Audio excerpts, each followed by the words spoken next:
What's up, guys? This is Christian Brindle with Six Figure Medicare Agent. Thank you so much for taking some time to invest in yourself and your business today. And just wanted to give everybody a heads up. Apologies, we didn't bring you the Medicare Millionaire interview yesterday. I got the flu, so apologize for that. I was in my deathbed, and I had to reschedule with Nick. We're going to be bringing that video to you soon, though, so keep your eyes peeled for that.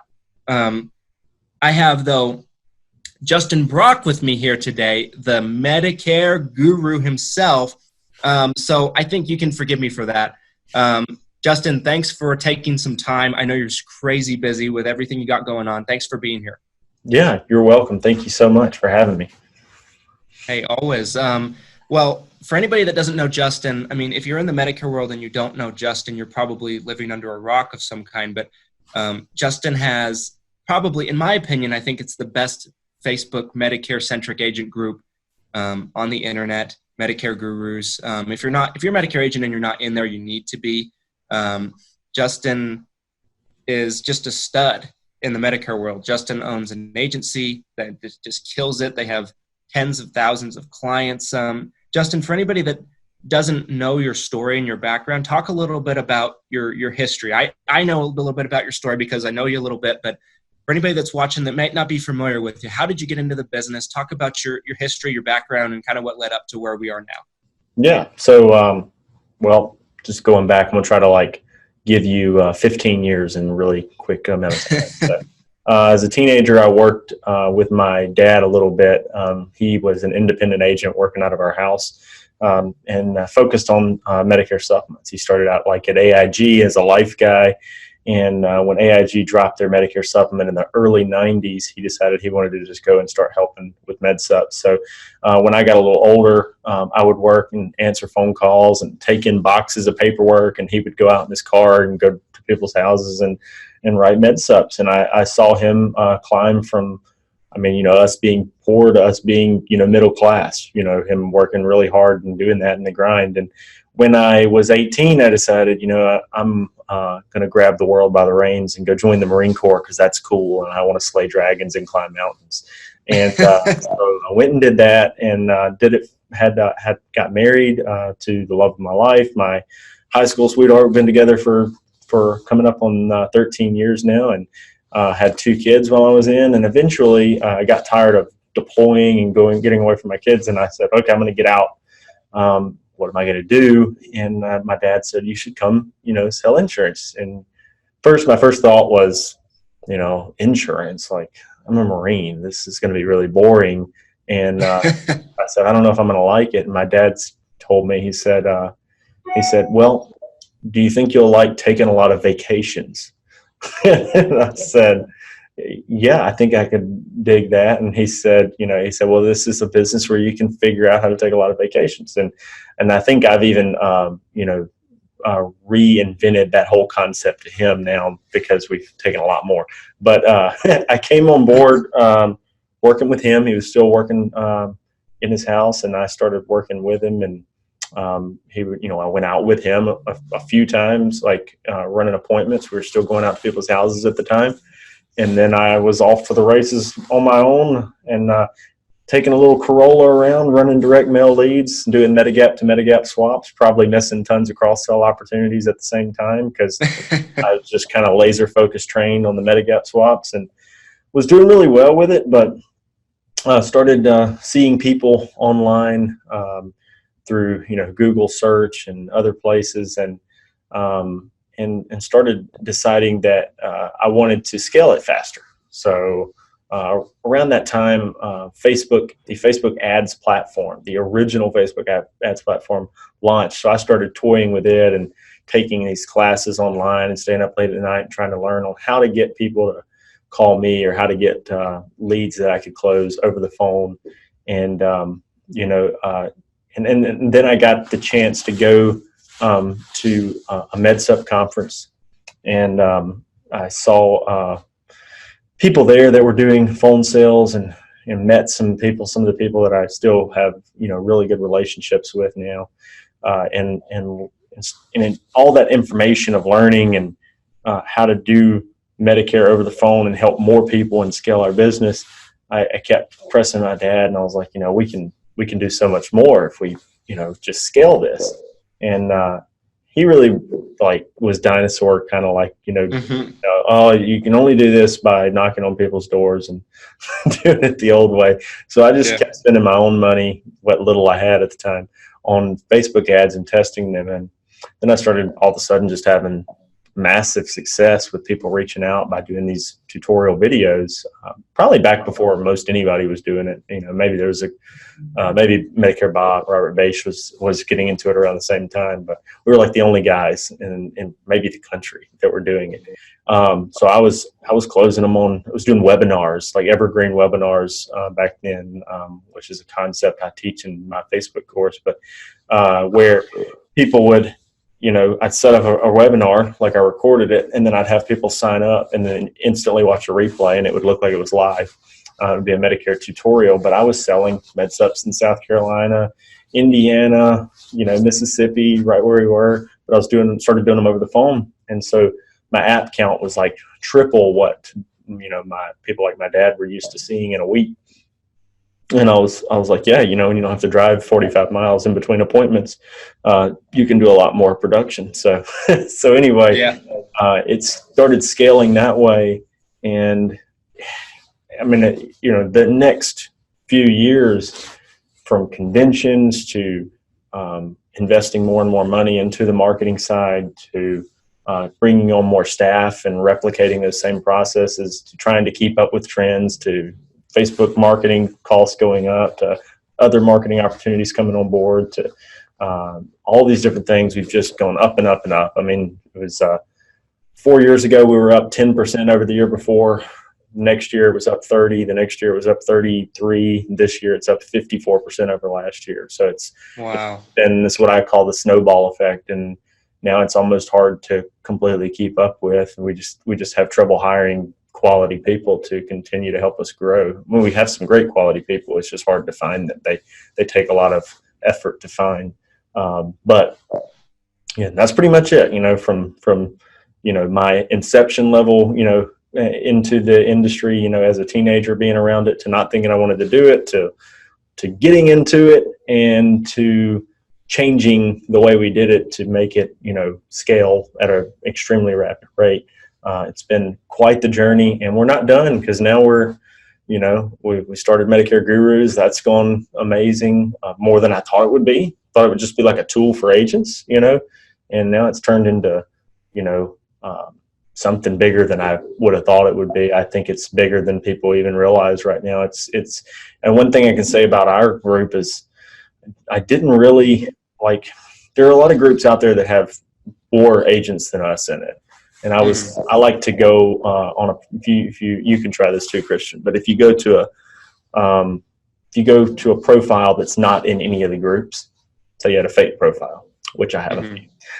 But these groups, and you can grow on them, and it'll tell you how many posts they've had today and how many they've had in the last 28 days. There are groups out there with double and triple the amount of participants that we have in Medicare Gurus that have the same amount or less actual post or activity daily. So our group has grown organically from members of the group inviting people. You've invited people to the group, other people, other agents. It's not just me going around and saying going into Facebook's search engine and looking for anybody with insurance in their title and adding them to the group. It's grown relatively organically. I mean, I've invited people in, but it's people that I actually know. You know what I mean? Right. But there are some groups that are double our size that I was looking at this morning that have less engagement than we have. And so I love that. I mean, and it's not credit for me, maybe some timing there, but there's a lot of credit to just our group members and the community and how passionate everybody is about helping each other grow. It's been awesome. And now the Mastermind Conference is coming up. So, I mean, there's all kinds of stuff going on. The sky's the limit. We're just going to keep on trying to help consumers and agents, and you've been a part of it too. So, I just like seeing everybody grow. So whether people are recruiters, agents, wherever they're at, I want everybody to do better. And that mentality, I think, has helped us grow exponentially. Yeah. Yeah. I mean, I've had a chance to kind of see the group's growth in the past year since I discovered it. Yeah. And also your growth, which, has been incredible to see that you've been able to even grow as far as you have because you were so high up, even when I first got to talk with you in the first place. To see you continue to go farther is just amazing. And, it's really exciting and, really cool to be able to see how high that Justin Brock can go. About the Medicare Gurus group, though, like you touched on it a little bit, but it's very organic. It's, it has a lot of members, but still there's some groups that have more members, but still there's not too many other groups kind of feel the same level of, I guess the phrase I want to say is, genuine interest in helping everybody in the group. And there's just kind of a magic to it. What do you think makes that group so special? I think for a long time, my approach to the group has been to cultivate a community with anyone with knowledge of Medicare to be there, whether they were a recruiter at a low-level marketing position to a high-level marketing position. We have some of the biggest recruiters in the industry in there, to an individual agent writing out of his house, his car, his or her house or her car, her apartment, whatever, to an agency owner. There's some really large agency owners, call center owners. I mean, we have people in there that represent call centers that have 25, 30, 35, 50,000 clients. People that have sold their call centers to publicly traded companies for tens of millions, 50 million, $100 million. I mean, there's just monsters in there. Yeah. The cultivation of a community that allows everyone there and welcomes everywhere. I think another thing that was really helpful is I went to a lot of conferences, a lot of MedSup conferences, a lot of company conventions from being a top producer. And so some of the people that we've gotten heavily involved in the group are people that wouldn't have participated in groups before, but through my relationship with them, I was able to introduce them to it, and now they actually enjoy participating. So we have some people that probably participate in our group that maybe wouldn't participate in many groups. It wouldn't have been something they would have done before, but through those personal relationships, we were able to get more people involved.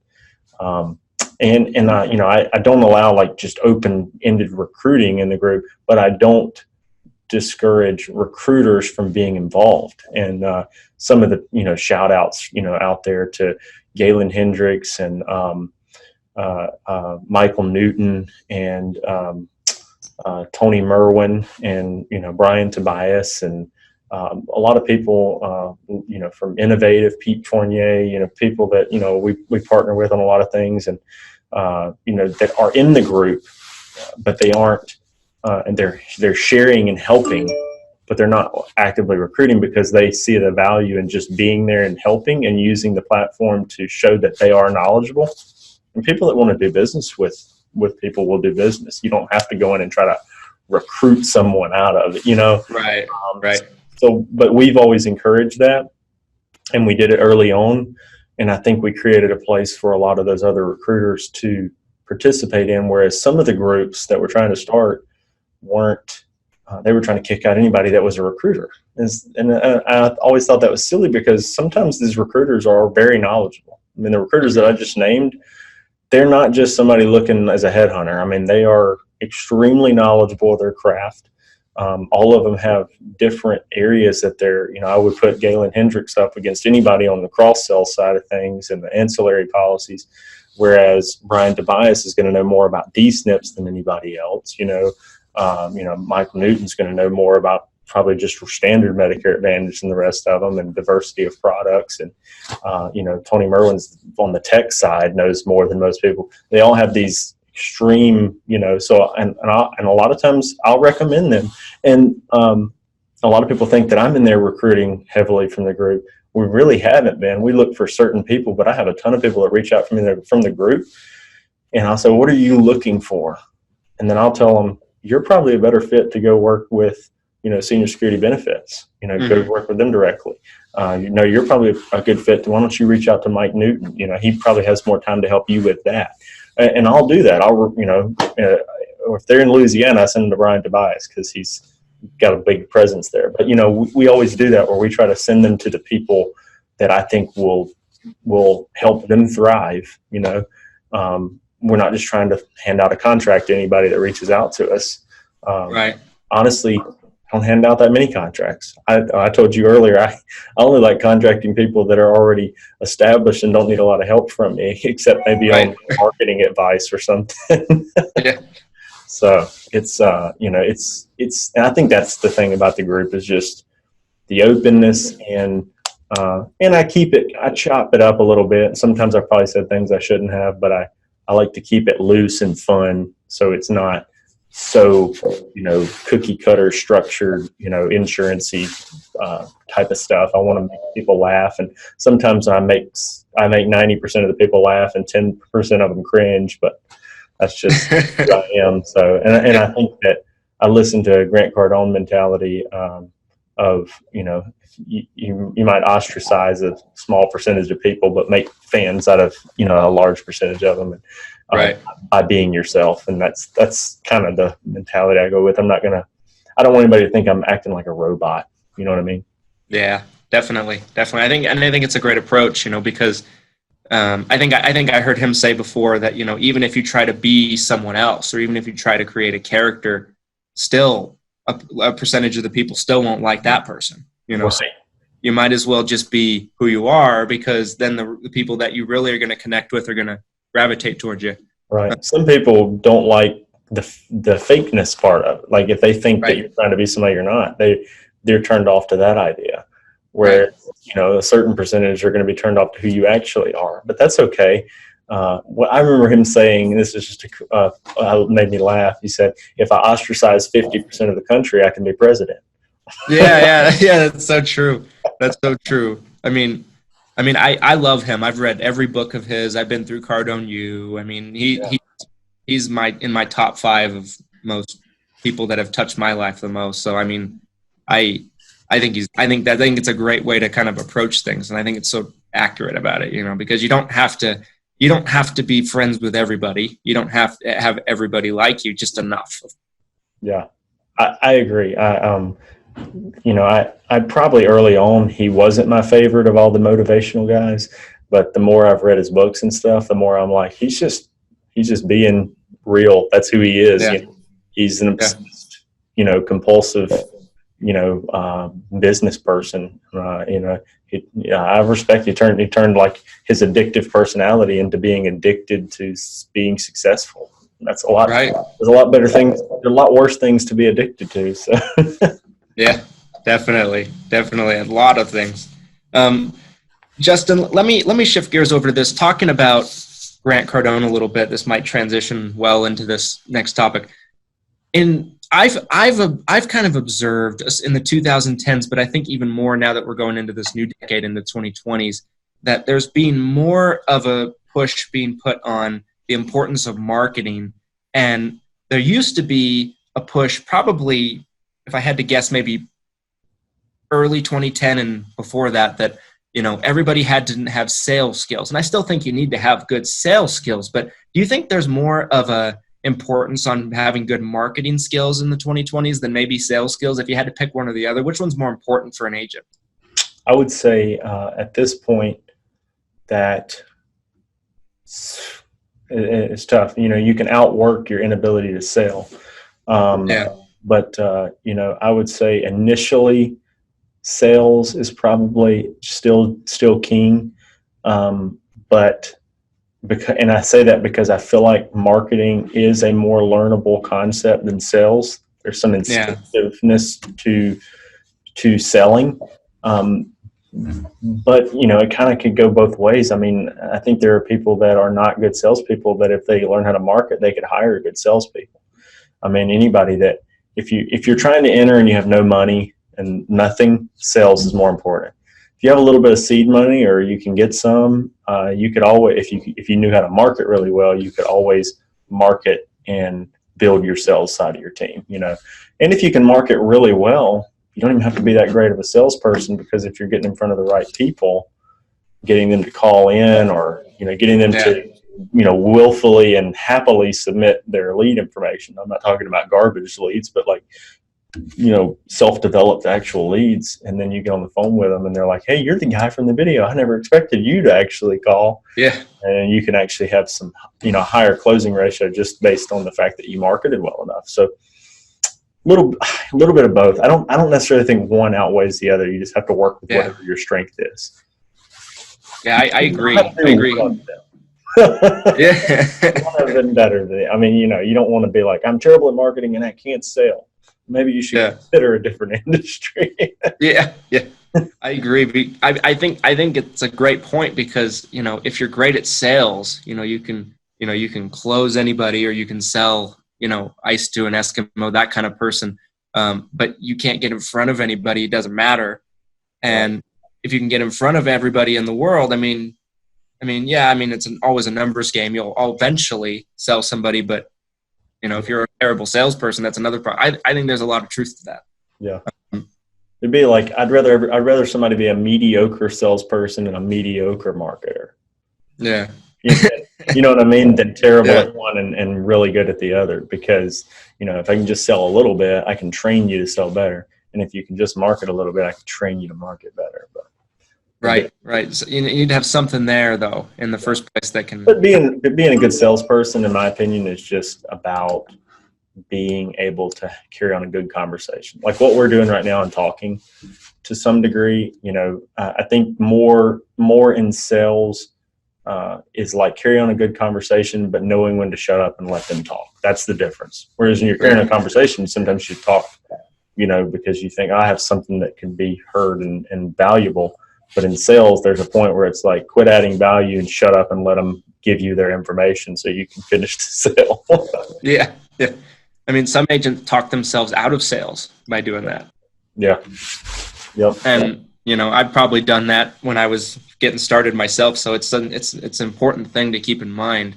So I had a question for you about advertising for a second, Justin. So you were somebody that, and you talked about it earlier a little bit, but on the Facebook marketing side of things, you were somebody that, got into it. You were probably one of the first people to do it at the level that you did and do it so successfully that I'm aware of anyway. Both you and Medicare Bob. But I know that I think I've heard you say before, and correct me if I'm wrong, that the fact that you got in at the right time, it was a very, good time thing, and you guys were able to scale so quickly. And also, you guys are great at what you do. You work hard and you're smart and everything. And that was able to help scale the business as high as it did, as fast as it did. Do you feel that Facebook advertising is a little watered down now, or do you think it's still a really great way to get business? I know it's worked well for us, for a new agent coming in.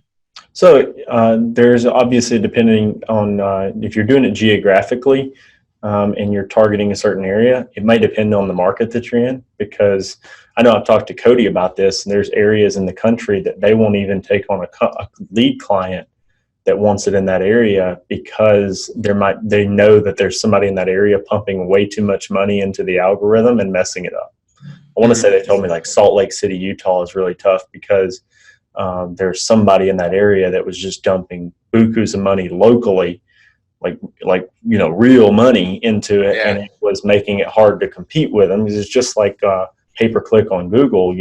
If you're buying for the same keyword, that would be similar to buying for the same town or area on Facebook.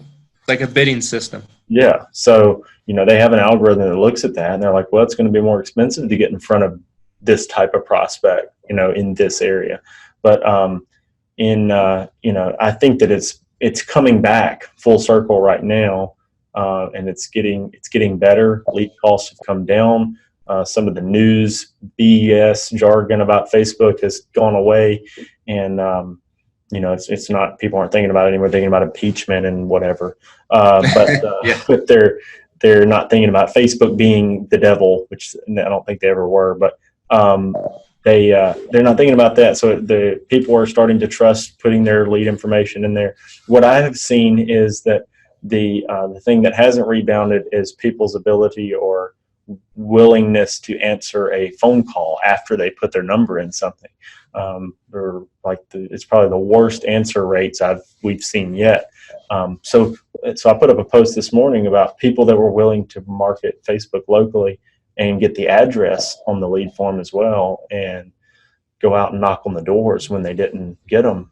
Those people stand to gain a lot. So you talk about your inception level street agents coming in. There's a lot of low-lying fruit there for them, because the call centers and the people like me who don't want to live in my office anymore because we have enough coming in, there are plenty of people that submit the lead information, won't answer the phone, that we're not going to follow up with past a certain point because we can't get an answer to the phone. But those people that want to go out and knock on the door, they could probably get in the house and close them, because now they're face-to-face. So there's a lot of potential out there. It's just people have to get creative. Everybody wants to use the same old cookie cutter, way to market. And it's like, if it's a cookie cutter way to market, that means everybody out there that is not creative is already using that same exact model. You got to think outside the box a little bit. Right. I think that makes a lot of sense. You can't stand out if you're doing the same thing everybody else is doing. Justin, you mentioned cross-selling a couple minutes ago. I had a question for you about that, and I talked to Galen on the podcast probably maybe a month ago, and she had a lot of great information about it. And as you mentioned, she's really great at that topic. But I know you've done your Facebook ads course. I got a ton out of it when I was first learning how to do it. Anybody that hasn't bought that, you need to. And I know you also did a course on cross-selling. Really got a lot of that as well. For a new agent that's coming in, that's just learning the business, I know we talked a little bit about newer agents. Do you think it's good for a newer agent to come right in and put a focus on cross-selling, or is it better for them to kind of learn what they're doing first, like maybe get down the Medicare supplement sales and the Medicare Advantage sales or whatever they're doing, and then add in cross-selling gradually? What would you tell a new agent on that side of things? So I do believe that getting the core product down first is better. We had come up with last year, right when I made the bundling course, an approach that was working fabulously for turning 65s and new to Medicare people. But then right around the same time, we hired a new agent who's still with me, and he's doing great now and cross-selling way more. But in the beginning, when we were trying to train him to cross-sell from the get-go, while he was still trying to get the product information down, it took me about 2 weeks to just take away the cross-selling part and be like, look, I just want you to sell the core stuff. I just want you to sell that. And at the end of it, you can throw in, by the way, we do life and cancer and blah, blah, blah. Just a soft cross-sell. And then if they want it, sell it to them. But, just the extremely cold, like how everybody really cross-sells. Of course, some people don't even ask. But, I don't know how many people are missing out on one sale every 6 or 7 appointments by just not saying, by the way, we do life insurance. That's it. But we took it away and waited a few months until he got down the core part of it. Because, getting into selling Medicare can be cumbersome. There's a lot of different information out there, and it's not a one-size-fits-all thing. So once he got that down, we started introducing cross-selling, and he was my top hospital indemnity plan agent for AEP. So awesome. He was a great cross-seller, but he needed to learn the core product first. When you're trying to learn MA, MedSup, disability, Medicare all at one time, there's a lot of moving parts. And you're learning GI, open enrollment, underwriting. And then if you're trying to pitch it, I actually thought that he might be so poor at pitching the bundling approach at the time that he was actually losing a client over it. So we said, just close the core stuff, then you can circle back to them later and try to cross-sell them. Yeah, I think that's a great approach. One step at a time, and then that before you know it, they'll be able to do everything really well because they master one thing at a time. Justin, talk about Medicare Gurus Mastermind in April in Memphis. Everybody that's watching this, if you're not going, why the hell not? This guy knows what he's doing. He's got a lot of speakers that know what they're doing. I'm going to be there for one of the 2 days. You guys need to get there, but I'll let you tell more about it, Justin, talk about the conference. Yeah, man. Well, I'm really excited about it right now. It's the response has been amazing. We've had tons of carriers now reach out to sponsor. So that's been great. You know, they can see what's going on. We're getting FMOs and IMOs and carriers telling us that the writing on the wall is there, and that we're literally changing the Medicare industry because of all the conferences and all the platforms and everything that's out there. This is the freest and fairest exchange of information they've ever seen, you know, is through Facebook communities like Medicare Gurus, and a conference that is for agents by agents. We're not there to recruit. It's not being put on by an IMO. There is no headline speaker that is, you know, somebody that has nothing to do with Medicare. These are agents who have built agencies. You know, these are people who have been there, done the things that so many people want to do. And I would imagine the way we've set it up is that at least one speaker there is going to have done exactly what you're trying to do in your business, whether it's the call center model, whether it's local brick and mortar like us, whether it's scale the highway or road warrior model to the moon, or whether it's tapping cross sells on the ancillary under 65 health and high-end life and annuity side. Everybody that has done all those things is going to be speaking. So, and it's going to be jam-packed with multiple sessions from some of those people. I know I'm going to speak on 2 different things while we're there. I know Medicare Bob's slated to do 2 different, you know, presentations. Ricky Ballard's, you know, showing the MA Road Warrior side, like really scale. Eric Fierra is going to be there talking about transitioning a MedSup lead to an MA sale compliantly, and some of these things that people don't want to talk about because they're afraid they're going to say something wrong, which is just ludicrous. But you know, there's going to be so much going on. We've had 85 tickets sold now. We're only doing 120. So we're close. We're not counting the sponsors and stuff into that. They're separate. So, you know, that's actually 84 individual participants, or we did have like one outfit bought 10 tickets for their agents. But that was, you know, for the most part, it's been 74, 75 individual agents purchasing, and then one group bought 10. And we're just really excited about it. So it's going to be in Memphis, April 17th and 18th. Christian's going to be there. And a ton of people are there. We're trying to get as many people out that are valuable to the community as possible. Our goal is not to, you know, become millionaires off of throwing a conference. It's to take all the money that we're having and put as much of it back into the conference as we can to make it valuable. I actually just got an email from my gear person that's working on giveaways. One of the things I'm working on right now is a thumb drive with tons of resources. It's going to be given away to people when they get there. It's going to be branded for Medicare Gurus. So just a bunch of things like that we're going to really pour into people. And this year will be the year to be there, in my opinion, because we're going to try to give the boat away and you know, kind of hook everybody to want to come back year after year after year. So it's going to be fun. Well, awesome. I mean, I'm really excited about it. Looking forward to learning from people, you know, in the industry that have done what I want to do. And everybody that's watching, you guys should really try to go. It's worth it. It's worth the time. It's worth the financial investment. It's not much of a financial investment, so I encourage you to do so. Justin, thank you so much for taking the time and talking with me and sharing some really valuable insight about, you know, for new agents, existing agents, and just sharing all of the value that you always do. I really appreciate the time. I know you're really busy.